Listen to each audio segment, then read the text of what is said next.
Until my recent conversation with a government land management employee, I didn't realize how quickly and drastically our country's legacy of environmental protection is being taken apart. According to the Brookings Institution, in this last summer alone, the current administration has loosened restrictions on methane emissions from oil wells, undermined the process of determining energy efficiency requirements for appliances, moved to open Alaska's Arctic Wildlife Refuge to oil exploration, and weakened core elements of the Endangered Species Act.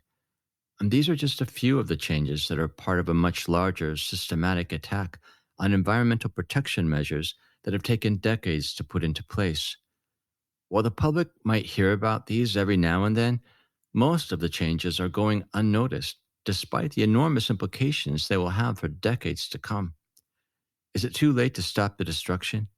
Stay tuned for a conversation with someone who sees this crisis from inside the system.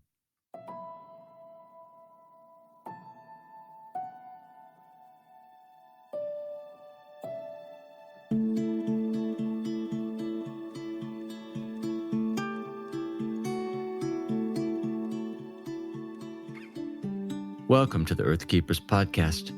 This podcast is for people who seek new and better ways to love and care for the earth. It's a podcast for anyone who is deeply concerned about the harm being done to the environment on a local and global level. It's a podcast that builds community and connection between people of like heart and mind, people who believe that earth care should be integrated into every aspect of life. And for many in the Earth Keepers community, that includes our spiritual practices. My name is Forrest Inslee, and in this episode we'll be talking to an employee of a federal land management agency who has much to say about the current administration's systematic dismantling of programs and laws that have been developed over the years to preserve and restore the health of the environment. He has agreed to share an insider's view of the relentless attacks being mounted on this matrix of regulations that have taken generations to put into place. However, as is the case with so many government workers who have dared to speak truth, taking part in this interview puts him at risk of retribution. Yet for him, staying silent is not an option. So at his request, we've withheld his name and altered his voice in order to protect his identity. If you look at the cabinet, these are all oil and gas lobbyists, literally. The people that have, in the past, spoken out against regulation, that have sued in the courts to get regulations reduced, are now the heads of major agencies responsible for dismantling what has been decades of science-based progressive work. And that's extremely disheartening. Welcome, friends, to the Earth Keepers podcast.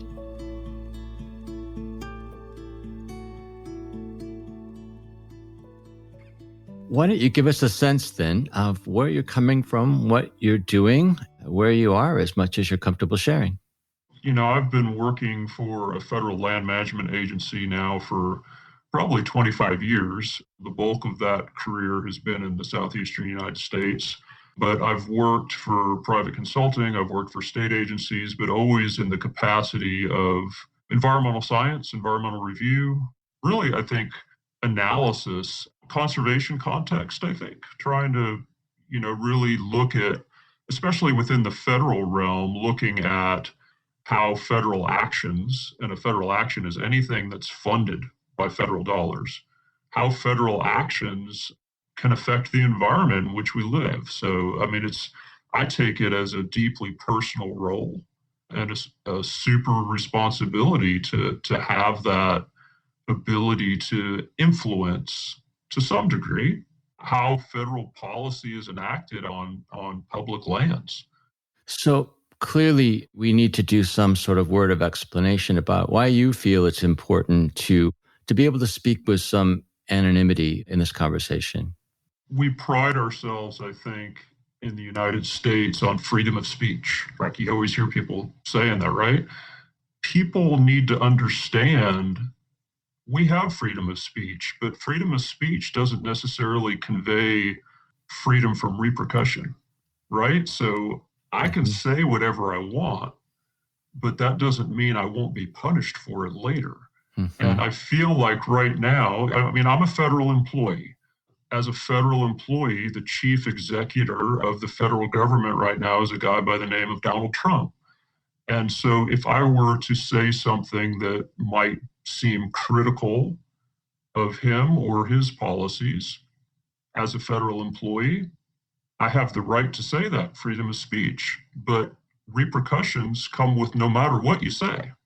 And so especially in the current environment, I think you see a lot of people in positions of science, in the public sector, federal government people who are concerned because at the highest levels, a lot of those people have been removed. Despite the potential repercussions, you nevertheless feel that it's important to speak truth. Absolutely. It's a balance. There's a really fine line of saying, how far am I willing to go in the form of a public forum or a protest, knowing that at some level, I have a family, I'm the main provider.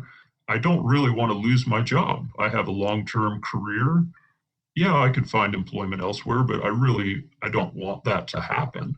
So there's a balance. And I think that's the tension that exists right now is I will speak the truth. And I find ways to speak the truth in my job, but I also have to use caution, understanding the ramifications of repercussion because they're real. Absolutely. We definitely want to hear about some of the things that are concerning you, but we also want to hear about you. And so I'm wondering if we could perhaps back up and talk about your job, maybe about what you love about your job. Why is this a job that actually you value so much? I think from a pretty young age, my family was one that traveled. We lived overseas for a component of my youth. We traveled a lot in other countries throughout my youth. My dad was very much a naturalist. And so I was exposed a lot to the outdoors at a young age. I come from a very science background. I like facts. I like figures. I like things that I can understand. The process of science to me, I want to be able to understand how things work and see what the effects are when we do things. And so I'm just one that I think from a fairly early age have recognized that we have finite resources. We live on a planet. So no matter how much, as when we were kids, we might have felt like the United States of America was pretty far remote from other parts in the world. But as technology has expanded, we're all extremely close. We're one airplane flight away from just about anywhere. And so we are a global community with global responsibility to manage the finite resources that we depend on for our very existence. And so I'm passionate about it in the sense I love the outdoors. There's vast beauty in the outdoors and the natural environment. And I think that we as a species, as humanity, have a role in sustaining that for future generations. I mean, it sounds pretty cliche. You always hear that, like, what can we leave for our grandkids, right? More and more, I think there's a lot of people that don't seem to worry about that. They're more interested in how much money can I make today, and we'll worry about what happens tomorrow. I've always been one that said, I'd rather be interested in tomorrow and knowing that tomorrow exists than worrying how much money I can make today. Working in the environmental arena, environmental science or conservation, these are not the sexy, high-paying jobs that you see. Most of the people that you will find working in this as a career probably didn't get into it for the money. Let's talk more about that, actually. You talk about your scientific orientation to the work. You talk about the responsibility, the sort of global sense of citizenship, really, that motivates your work. And yet you use the word love when you talk about nature and the environment. And I want to get at that a little bit more. I've seen actually some of the photos that you have taken, and I'm always struck by them because to me, they indicate a relationship to the natural world that's actually quite deep, that's both aesthetic and personal. And I'm wondering, how would you describe your relationship to nature? I love to point out the tiny things. And I think that we've been conditioned with, especially, the age that we live in today of cell phones and computers. A lot of people go outside and they just see green and they see brown and they just can categorize some general colors. And I love to be able to discern the difference. And it's interesting because I'm glad you asked this question because it reminds me that I use this description for folks. There's an amazing book that's a really, really difficult read. I love to read, and I love to read books that are just engaging that you don't want to put down. And this particular book is called The Fly Trap. And it's written by a Swedish author who I'll butcher his name. It's Frederick, I think, Sjöberg. It's Sjoberg, Frederick Sjöberg. He writes about his time on a small island where he collected hoverflies, which are these tiny little insects that a lot of people call sweat bees. They're the ones that kind of hover right in front of you. But somewhere in that book, and I picked it up and I put it down. I picked it up and I put it down. I picked it up and I put it down. It's really not about him collecting hoverflies. It's about life. And he gauges his relationship to the environment with the work that he was doing in investigating these tiny insects. But he describes if you were to open a book in a language that you've never seen before, you would see a white page with a bunch of squiggly black characters. And that's it. There's nothing else you can see. And he says that a lot of people consume nature this way. When they first walk outside, like I said, they just see some different colors. They don't really know what they are. As you learn what those different characters are on the page, and you can string them together, it begins to tell a story, right? You can read the story now. It's a whole narrative. And so when I go outside and we're just driving down the road and all of a sudden I say, whoa, we got to stop. And my wife's like, what are you talking about? I said, I just saw something. I need to look at it. And she's like, how can you see anything? It's all just a blur of the same colors. But I've learned to identify the characters on the page. And so as you begin to read all of these symbols, the plants, the animals, the fungi, the tiny little soil organisms, the more you can learn, you're building your vocabulary and reading the environment. And so when I go outdoors, every time it's like a new chapter in a book. And it's fascinating because you see different relationships. And so I am just driven to learn more and more about our environment and keep on reading. And so, I think people get that analogy when you just say, yeah, if you just opened up a book and saw a bunch of black characters on a page, you don't know what it means. Sadly, a huge portion of our population goes outside and they're illiterate as to what nature is, the story that nature's telling them. As an English major, when I was an undergraduate, I can connect easily to that metaphor and really, I guess, connect to that need, for example, to learn to read poetry. Oftentimes poetry, just on the face of it, doesn't present itself with all the richness and depth that is actually present. It becomes richer. It tells more of a story. It reveals its depths. When you learn the components, when you learn to read, or as you put it, when you learn the language. When you look at nature, when you look at this text of nature, how might you describe some of the elements of story that you actually discern from that process? Like, what are the stories that you hear, that you see, that you read in nature? What's so fascinating about it is that you can start to, just by going into different new areas, you see old familiar friends, right? If I go to a different country, a lot of those little characters suddenly are different because they're not the same ones I'm used to, but there's always some that are familiar or related. And so you start to read that story. But what's most telling, I think, is starting to understand the relationships and understanding when the environment is telling you that it's in healthy and good condition and when it's not. And so that's a lot of, I think in the job that I do, being able to identify areas that have been impacted by our activity, by humans' activity, to the detriment of nature. What characters are we losing?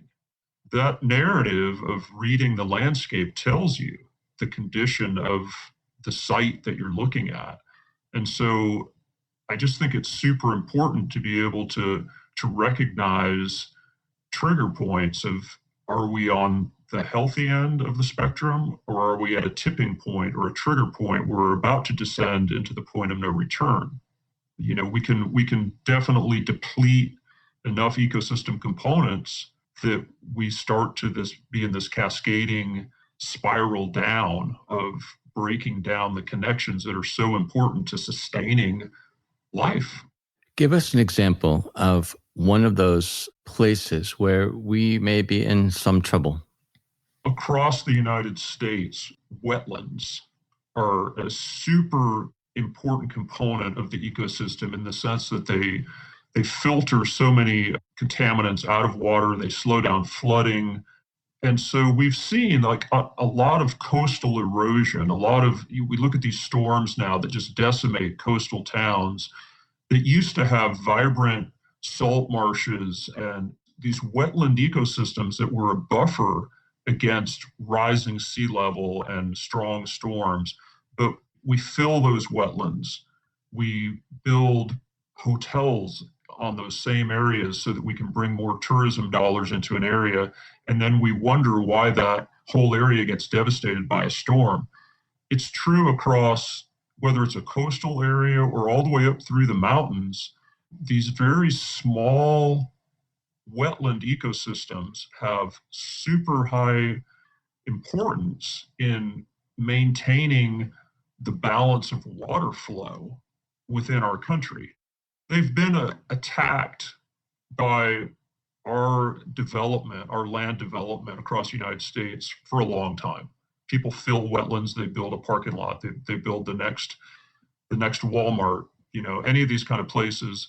But what we're really seeing now as well is a reduction in the Clean Water Act protections. There's been a lot of rollback of environmental policy in the last couple of years, which define what we determine to be the waters of the United States. And a lot of these unconnected wetlands are now no longer protected. So you can basically destroy them. You can contaminate them with pollutants, or you can fill them. And when that happens, the water's the lifeblood, right? I mean, if you kind of think of our country as an organism and the water is sort of nourishing, we need these areas to be functional. And so I think the health of wetlands and being able to identify that is of critical importance. It's just an example of, I think, one that's been disproportionately affected to the negative over the last number of decades. Clearly, this is a problem that people have known about for some time. And that policies have been put in place, in theory that there might even be a sort of continual advancement of understanding of the environment that leads to new policies and new protective measures put into place. How would you describe the situation right now in terms of the job that we are doing in order to actually protect wetlands, for example? I think that, if you can find the stories of just looking at cities and looking at images from the 1950s and where there was strong I think of air pollution in this situation, but where you can see we've made improvements. I think this country has incrementally, regardless of administration, right? We've gone through different administrations over the years, but we've been on a path of incrementally improving. Like you said, determining, reviewing regulations, what really works, what doesn't work, but always trying to better ourselves. And there's little pushbacks here and there. I mean, politics are politics, but I don't think we've seen in the last 3 years, we've seen more rollback and elimination of very progressive improvement to the detriment of society. It can take years, whether we're doing wetlands protection through the Clean Water Act or through the Clean Air Act. We've put more restrictive emissions on automobiles. Like, there's a classic example. We've increased over the years, we've we had been seeing an increase in fuel efficiency, a decrease in emissions, and with goals set by 2026, we'll have reduced it even more, right? All of these things, regardless of your background, we all need clean air, we all need clean water to sustain our lives.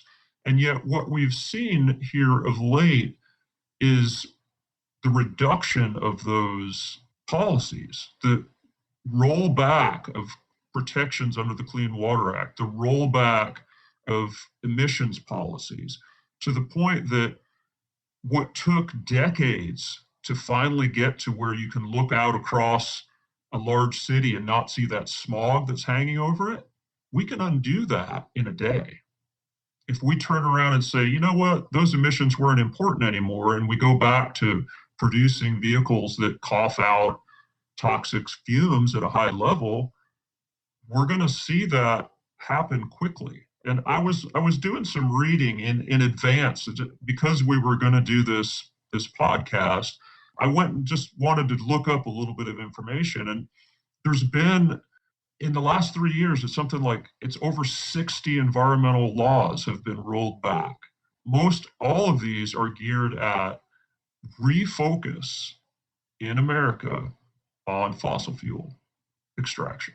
What we had really kind of said, a lot of this coal and gas and other things, yeah, we still utilize it, but we need to be exploring alternative energy options. And the current administration has undone literally all of that. And clearly by their appointments, if you look at the cabinet, these are all oil and gas lobbyists, literally. The people that have in the past spoken out against regulation, that have sued in the courts to get regulations reduced, are now the heads of major agencies responsible for dismantling what has been decades of science-based progressive work. And that's extremely disheartening. In another conversation that we had, you made a comment that has stuck with me in a way that's really been, honestly, quite disturbing and a little depressing. You said to me that some of the changes being made now will take us 10 years to recover from. So changes made in a moment, ultimately have impacts which, try as we might, won't be easy to come back to in terms of any positive advance we've made so far. Is that true, or is that exaggeration, or is that really how you're seeing the situation at present?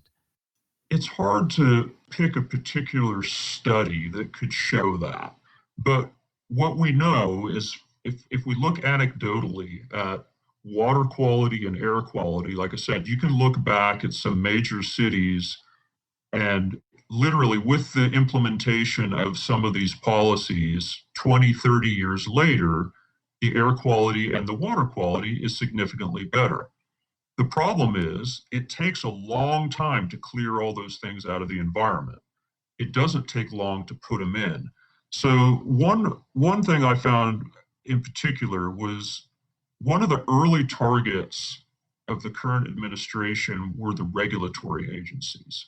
So the Environmental Protection Agency was one of the first to get a new appointee, someone that was basically a climate change denier, big proponent of oil and gas drilling on public lands.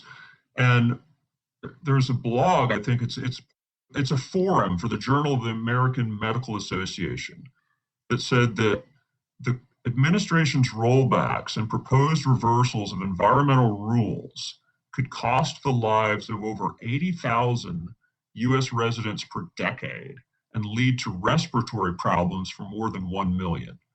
That's talking about clean air changes.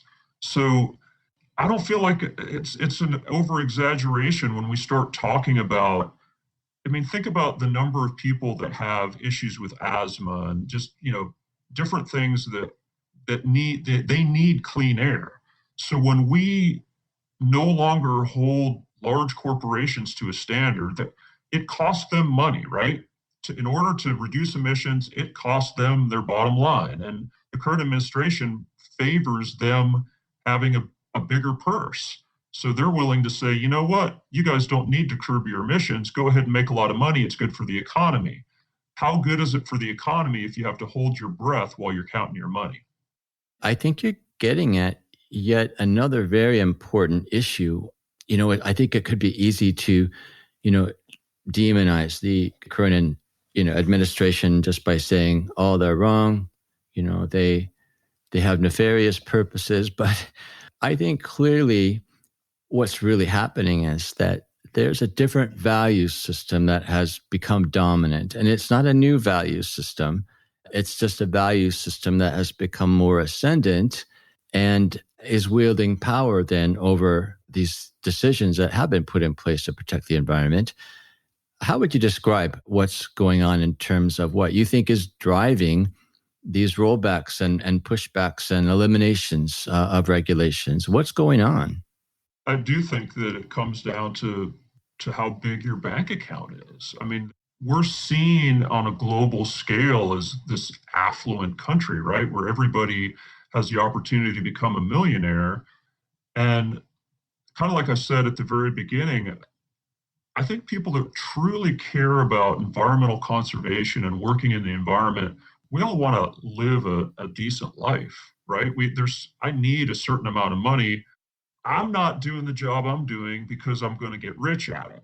But if you look at what motivates a lot of these environmental rollbacks that we're seeing, it is the intent is financial. We're gonna eliminate these strict emission standards for air emissions and water pollution, all these things that you've seen with the Clean Air Act and the Clean Water Act. The changes that are happening are to the benefit of the large corporations so that they can produce more widgets for a cheaper price. And so you're right. I mean, is that demonic? I mean, what it is a very different value system. And what I try to tell people is that we can do both. I think that we should always be striving to make corporations more effective and be able to produce more. But we have to find as a bottom line, we have to understand we live in this global community with finite resources. And so there's a cost to doing business. And how much are you willing to cut from your bank account to guarantee that we'll leave the world at least as good as it is today for tomorrow? Maybe we can't make it better, but let's not make it significantly worse. And so I think that we could do a lot of this. We could revise policy. We could change the way we do business, and large corporations could still make plenty of money, but we could do it in an environmentally responsible way. I think the real problem lies in the people. They're not maybe doing this intentionally, but like we talked about my background, I had a love for nature from a very early age because I was exposed to it and I saw the beauty. And those are the things I remember from my childhood. I remember going to the Grand Canyon when I was 3 years old. I literally have memories of that. And when I go back to the Grand Canyon, when I first took my family there, and I hadn't been in a long time, I was a little distraught with the amount of development that I saw there. And why do we do all that development? It's, in one way, it's trying to attract a different type of people, but it's also because there's money to be made.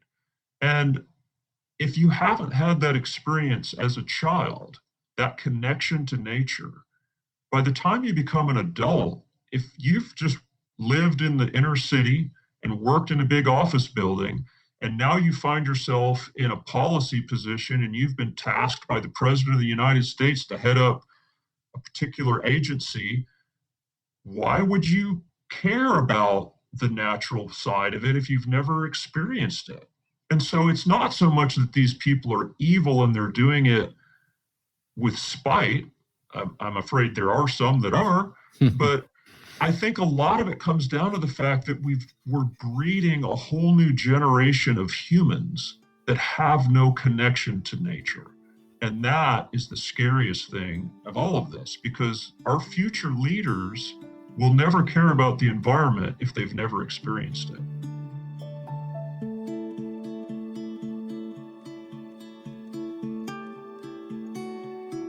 In this episode, we've created a platform for one man's urgent message about environmental injustice that all Earthkeepers need to hear. And this has everything to do with the broader mission of the Earthkeepers podcast. We are committed to bringing truth about the environment to light and intent on motivating people to become ecological change agents in response. In order to continue and expand the work of Earthkeepers, we are putting in place new systems of support. With the release of this episode, we have created an online portal that now allows listeners to make financial contributions. If you resonate with the diversity of ideas that you've heard through this podcast, we urge you to visit the Earthkeepers website at www.circlewood.online/Earthkeepers. There you can quickly and easily make a tax-deductible donation. As an added bonus, all of our contributors will get exclusive access to additional interview material that was not included in this episode. Whether you become a financial partner or not, we do want to express our sincere gratitude to all of you who listen to this podcast and for standing with us as we advocate for our planet. Thank you.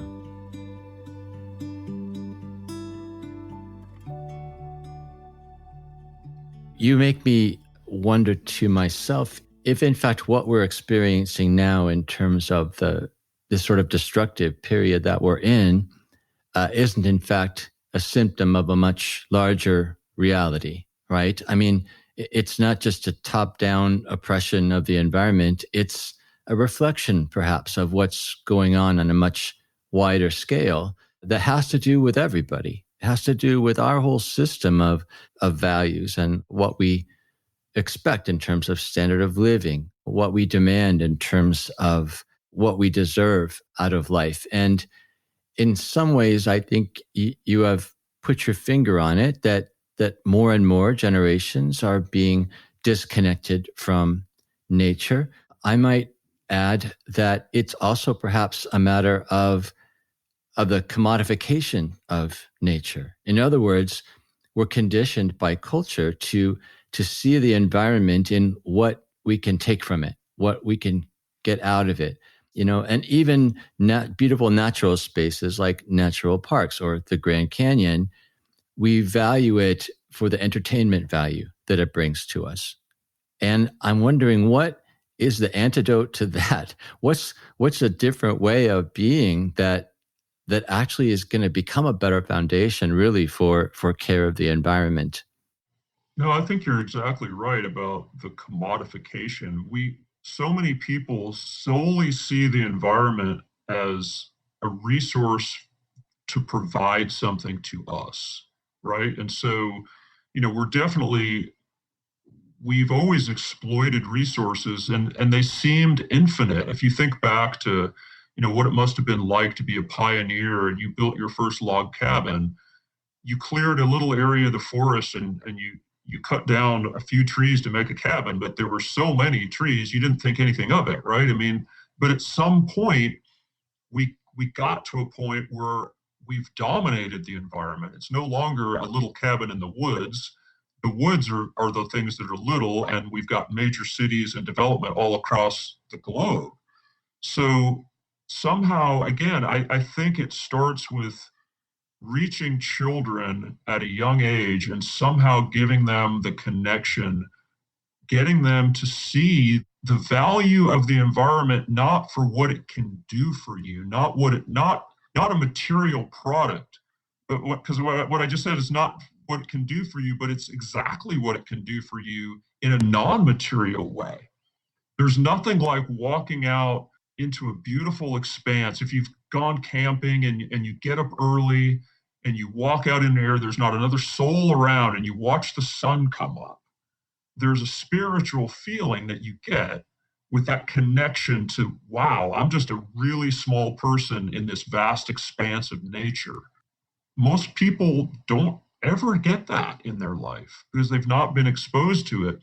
I think that value, which you can't put a dollar value on that, But that's the value that people need to start seeing so that they don't only see the value of building a massive hotel on that same site so that they can, get money from the tourists that come.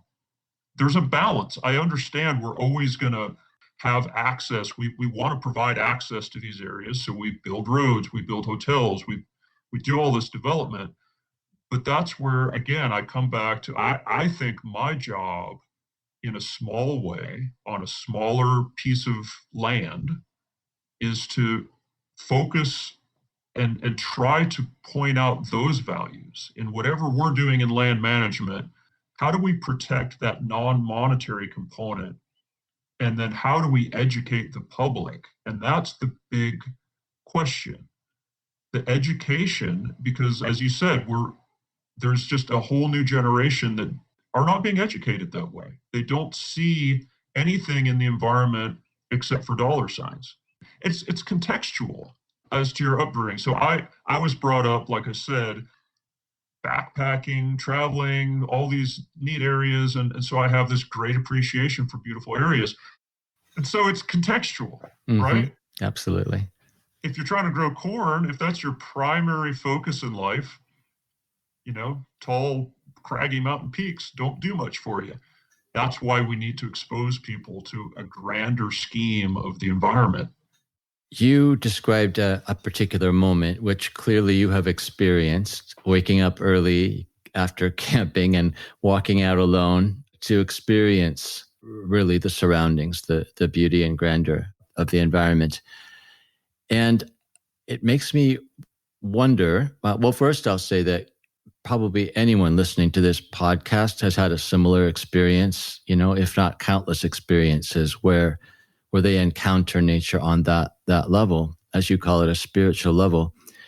Now, you don't come from any particular religious background and don't hold to a particular framework of religious values, and yet you use that language, and it makes me wonder, is that sensibility or sensitization, that the ability to encounter nature in that way, is that something that's akin to this learning how to read, learning a language? Does one have to learn how to do that, how to perceive nature at that level to get below the clamoring values of capitalism and pragmatism? Again, if you're exposed to that experience as a young child, you absorb it as well as you absorb anything. And so it just becomes part of your vocabulary, right? I mean, to me, growing up, going on a backpacking trip down the Grand Canyon was no different than taking a trip to a museum or going to school. It was just it's part of what we did.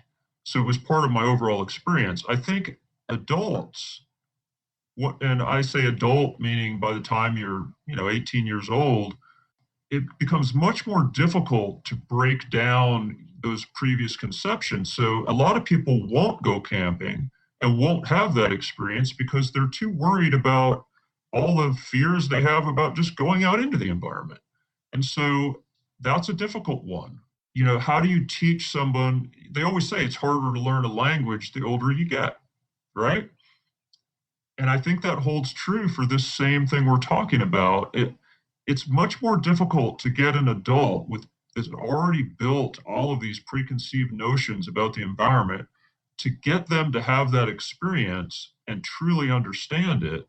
It's going to be it's a challenge because they've got too many internal walls that they've already built up around it to prevent them from enjoying it to the extent that they should. To return, I think, to this understanding that there's a lot going on that is setting us back, I am wondering a couple of things. First of all, why are people not aware of this as a crisis in terms of the way you describe it? Because when you talk about the severity of the changes being done, that to me reads crisis. That to me leads me to a little bit of despair, and I'm not sure I know how to get my head around it. But my biggest question is, why don't people know about this? Any sense of that? I gave a lot of presentations to everything from school age, young kids to college age kids. And one of the things I often mention to them, I'll be talking about some of these environmental issues, and I'll say, when was the last time you saw something like this on the news? And there's dead silence. Every now and again, you get a news story. I think it was on the news today that they've just decided to look at reopening the Arctic Refuge for oil drilling, right? I mean, we hear about that. That's been going on and off and on and off. And so they hear about an environmental issue briefly, but mostly not at all. But when they do hear about it, it's highly politicized. So when you hear the news story today about opening up the Arctic Refuge for drilling, it's presented in a political context. You're either for it because you support the current administration, or you're against it because you're someone that just hates the current administration. There's no in between. But nowhere in that news story does it talk about what might happen. What are the repercussions of drilling in the Arctic Refuge, and the long-term impacts and all? I mean, there's tons of studies out there that will elucidate those effects, but it doesn't make the news, and it's not part of. It's kind of what we were talking about. Our culture today is focused on sensationalism and dollars, and the environment doesn't cut it when you get to that. So I think a lot of people are unaware, and that's the scary thing, because there's been a systemic and continual attack on the environment over the last 3 years. So I hear you saying that partly it's the media reflecting only certain aspects of an issue, if they reflect it at all. I think maybe more importantly, I hear you saying that the media reflects or doesn't reflect what we have the capacity to listen to, right? I mean, there's probably a huge component of volition on part of society in the States in particular that we just don't have the patience or maybe even the value to hear the stories and to hear the truths behind the stories. One story, though, I think most people are familiar with is the global story, the story of the United States disconnection really from the larger mission or agenda, if you will, to try to look at the world as a whole system, and then concertedly work to improve conditions and protect the environment. And I'm wondering what you make of that. In particular, how does that fit into your prognosis of the changes that happening now will take a long time to recover from? Do you think that's the case with the U.S. is pulling away from agreements with other countries, from projects? What's your take on that? We are a global community. Whether anybody wants to say differently, we are. Population is growing. We have connections. We can, like I was saying earlier, we can get just about anywhere in this world within a day, right? You hop on a plane and there you are. So we're a global community on a planet with finite resources. When we pulled out of the Paris Accord on climate change, we were one of all the developed nations that actually have serious emissions. I think we're in the company now of Iran and Turkey. I think those are the other two nations that aren't part of that agreement. For political reasons, we seem to pull out. We shouldn't care about politics. Political agendas play no role here. The crisis that we face, whether it's through the changes through climate change or any of these other things we've been talking about, you can't solve them alone, right? It's all going out. We're one planet, one human race with finite resources. So if we're being smart, we're setting aside our differences, whether they're political, religious, racial, and saying, let's work together for a common solution. I think part of the problem with climate change comes back to that issue of, well, what's going to happen tomorrow, right? It's all projections that are off into the future. And so it doesn't seem like this immediate threat. The huge fires that are burning in California right now that are threatening properties are an immediate threat. People get it. They're willing to throw money. They're willing to suddenly come together. People that wouldn't normally be coming together are coming together and fighting against this immediate threat. And for some reason, we have this sensationalized notion of crisis in this country that we wait until it's an absolute immediate threat before we're going to do anything about it, at which point it's often too late. Yeah, we had another guest on who spoke about that. Part of his life work was to care for a section of the Amazonian jungle. And he was pointing that out about his perception of the U.S., that we're very responsive to crisis and very willing to spend huge amounts of money to address crises caused by environmental changes in particular. His point was, if you only took a fraction of that money and invested it in preventative care, in helping us, for example, to take care of our section of the Amazonian rainforest, you would be heading off those crises. And in the long run, if you're just going to use the economic model, you would be spending a fraction of what you would spend otherwise when the crisis or crises arrive that are caused by climate change. You probably remember it's a trendy bumper sticker that says, think globally, act locally, right? It's kind of cliche, but at the same time, it's so true. Understand the global perspective, but then act where you can to make a difference. And so if everybody would take that initiative and realize nothing is too small. Like, I think a lot of people get overwhelmed by it, right? They're like, well, what can I really do? We've got all these things going on. So there's really nothing. All I could do is I'm just one person. I throw up my hands and I say, it's going to be what it's going to be. That's not true, because the power has always been with the people. And all it takes is a tiny change. You know, if everybody would think locally, what's one thing I can do locally to curb emissions?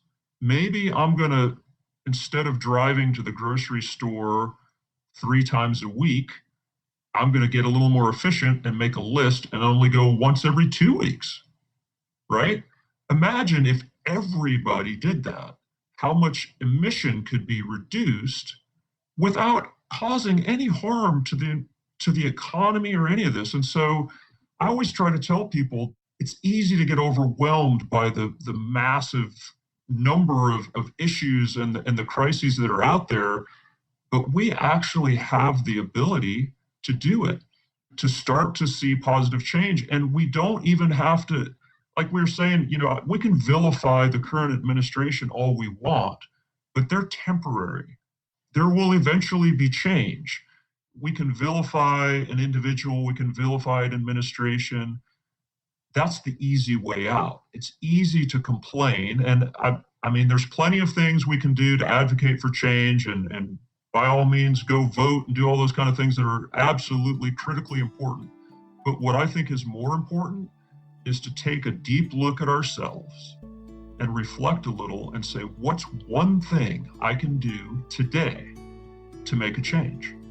And that's powerful. We can do a lot.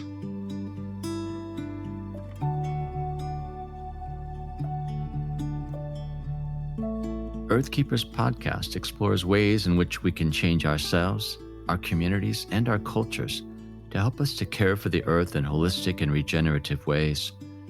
Through curated conversations, we highlight the wisdom of thought leaders and change agents who are making a difference and showing us a way forward.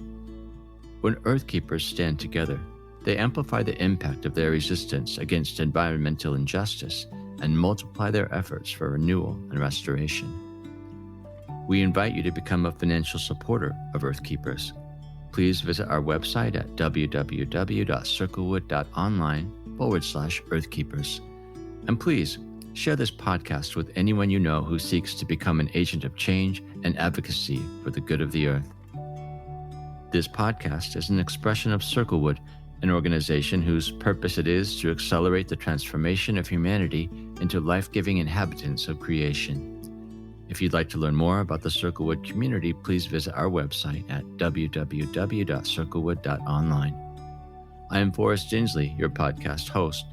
Our executive producer is James Amadon.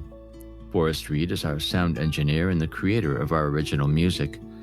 Our research assistant is Rochelle Nordman.